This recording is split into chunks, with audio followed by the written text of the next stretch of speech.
चिमुकलीला वाटतेय पाण्याची भीती। मला पाण्याची भीती वाटते। माझं दप्तर भिजतं, डब्बा भिजतो।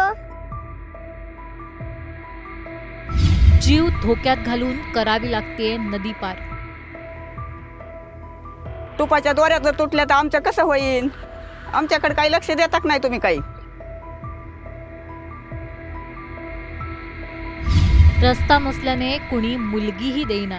बायोडाटा पाठवल्याच्या नंतर जेव्हा पाहुणे घरी येतात तेव्हा रस्ते पाहून बोलतात की नको, तुमच्या गावाला रस्ता नाही, त्याच्यामुळे मुलगी आम्ही देऊ शकत नाही, तिथं येण्या जाण्याची सोय नाही आहे, त्यांचे पुढलं कसं होणार म्हणून देत नाहीत मुलगी आमच्या इकडं।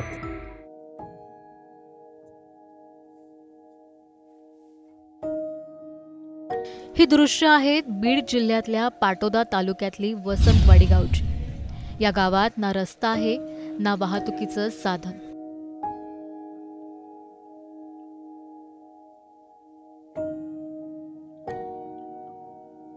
जीवावर उदार होऊन एका ट्यूबवर बसून इथल्या ग्रामस्थांना नदी पार करावी लागते।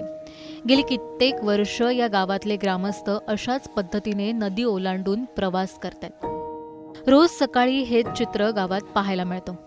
गावातल्या मुलांना शाळा शिकायला याच नदीतून प्रवास करावा लागतोय।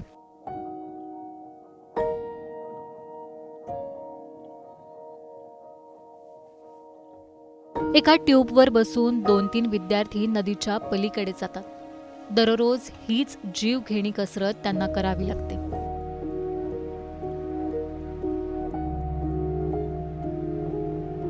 मला भ्या वाटत। पप्पा मला खांद्यावर टोपून बसून नेतात। आम्हाला रस्ता नाही पप्पा, आम्हाला रस्ता करून द्या। माझं दप्तर भिजतं, डब्बा भिजतो, पुस्तक भिजतं। मला पाण्याची भीती वाटते। प्रशासनाकडे वारंवार मागणी करूनही कुणीही रस्त्याच्या प्रश्नाकडे लक्ष देत नसल्याचा आरोप इथल्या ग्रामस्थांनी केलाय। फक्त मतं घेतली जातात पण इथल्या प्रश्नांकडे कुणीच लक्ष द्यायला येत नाही, असा संताप ग्रामस्थांनी व्यक्त केलाय। परिस्थिती खूप भयानक साहेब। देशाला स्वातंत्र्य होऊन इतके दिवस झाले, आजपर्यंत आम्हाला ना कोणत्या प्रशासकीय अधिकाऱ्याची मदत झाली, ना आमदाराची झाली, ना खासदाराची झाली। फक्त जातीच्या नावाखाली, धर्माच्या नावाखाली मतदान घेतलं जातं आणि एवढ्या लहान लहान मुलांना शाळेत जाण्यासाठी किंवा दुखण्याचं जर पेशंट असेल गावात, डिलेव्हरीचा असो, म्हाताऱ्या माणसाचं दुखायचं असो, कसल्याही प्रकारचा आमच्या गावाला रस्ता नाही आहे। आमदाराकडे गेलोत, खासदाराकडे गेलोत, प्रशासकीय अधिकाऱ्याकडे, तहसीलदाराकडे, प्रांत अधिकाऱ्याकडे, समजाकडे आम्ही तक्रारी दिलेल्या आहेत वेळोवेळी, पण कुणी आमच्या गावाची किंवा वस्तीची दखल घेतलेली नाही आहे। स्वातंत्र्य झाल्यापासूनच नाही आम्हाला रस्ताच नाही आहे साहेब। तुम्ही जो व्हिडिओ पाहून आमच्याकडे आले त्याच प्रकारे जर जास्त पूर असेल किंवा जास्त पाणी असेल तर आम्हाला ॲक्च्युअली त्यांची शाळा कॅन्सल करावी लागते। पण थोडंफार पाणी असेल तर आम्ही अख्खे गाववाले जमून येऊन सोलाच्या साह्याने, टुपाच्या साह्याने, टुपावरती बसून असं रिक्स घेऊन आम्हाला शाळेत सोडावं लागतं। गावात रस्ता नाही, त्यामुळे इथे ना कुठल्या सोयी ना सुविधा। रस्त्याअभावी आरोग्य सुविधा सुद्धा या गावात पोहोचलेल्या नाही।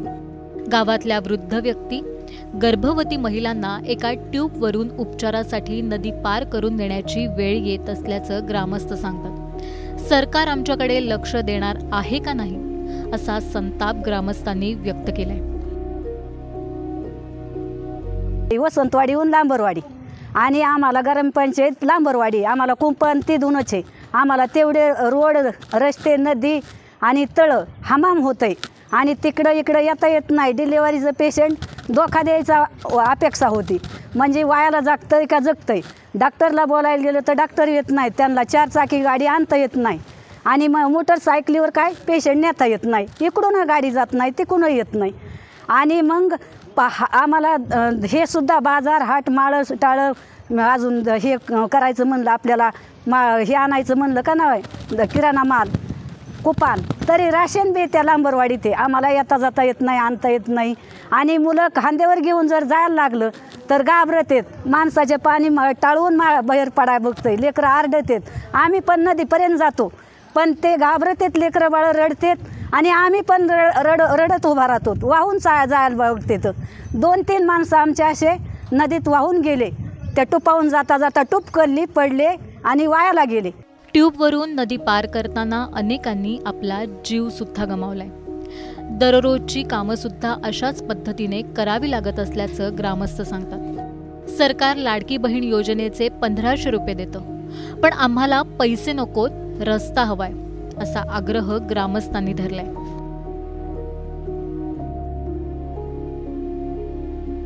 घटना घडून 1-2 माणसं यातून गेले पुरातून. पुरा आला तर आम्हाला यायला जायला तर येताच येत नाही, पण रोज सुद्धा आम्ही अशा टुपावून गवतं घेऊन कसे जातो. टुपाच्या दोऱ्या जर तुटल्या तर आमचं कसं होईन? आमच्याकडे काही लक्ष देतात नाही तुम्ही काही. 50 वर्ष झालं जसा तलाव झाला तसं आमचं ही परिस्थिती आहे. बहिणीला काय करायचं? इकडे जाता येत नाही तर तुमच्या लाडक्या बहिणीच्या 1500 रुपयात आम्ही काय करायचं आहे तुमच्या? आमची रोज परिस्थिती, रोज जायचं कसं, आम्ही यायचं कसं? लहान मुलं शाळेत जायला भेटेत, दवाखान्यात जायचं असले पेशंट डिलिव्हरीची बाई तर तिला जाता येत नाही, कुठं नेता येत नाही, मोटरसायकल जात नाही, जनावरं तर नाहीच पण मोटरसायकल सुद्धा जात नाही. कितीकच आमची परिस्थिती आहे. मुलंच आमच्या घरी राहते, शाळेत जाता येत नाही तर आम्ही काय करायचं? आमच्याकडे लक्ष द्या ना तुम्ही काही. गावात जाण्यासाठी रस्ता नाही म्हणून इथल्या तरुण मुलांची लग्न सुद्धा अडली आहेत. रस्ता नसल्यामुळे गावात कुणी पाहुणे येत नाहीत, त्यामुळे आम्हाला कुणी मुलीही देत नाही, अशी व्यथा इतर तरुणांनी मांडली.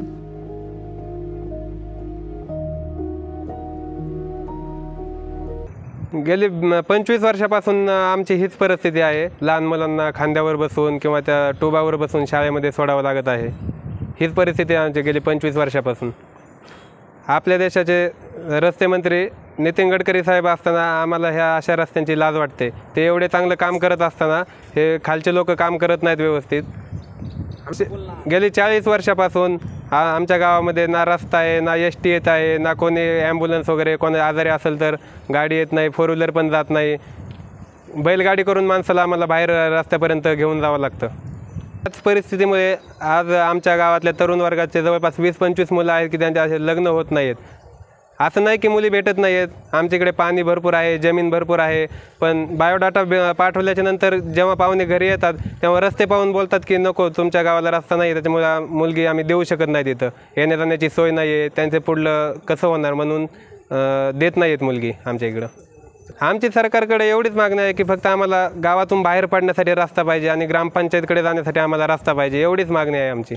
सध्या आमची ग्रामपंचायत आमची जवळपास फक्त अर्धा किलोमीटर लांब आहे, पण आम्हाला फिरून जाण्यासाठी जवळपास 10 किलोमीटर जावं लागतं आहे, किंवा मग अर्धा किलोमीटरमधून जायचं म्हणलं तर पाण्यात पॅन्ट फेडून घेऊन अक्षरशः असं चड्डीवर जावं लागतं आहे, पॅन्ट अशी वर घेऊन असं जावं लागतं आहे आम्हाला. दूध घालायला सकाळी किटली घेऊन, नाही तर भरपूर पाऊस आला तर दूध पण घालायची सोय नाही आमची, आम्हाला जाताच येत नाही तिकडे काहीच, आणि त्या ट्यूबवरून प्रवास करावा लागतो आम्हाला.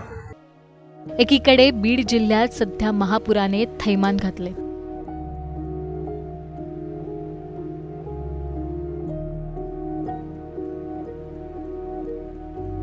तर दुसरीकडे वसंतवाडीसारख्या गावात रस्ता नसल्याने जीवघेणी कसरत करावी लागते.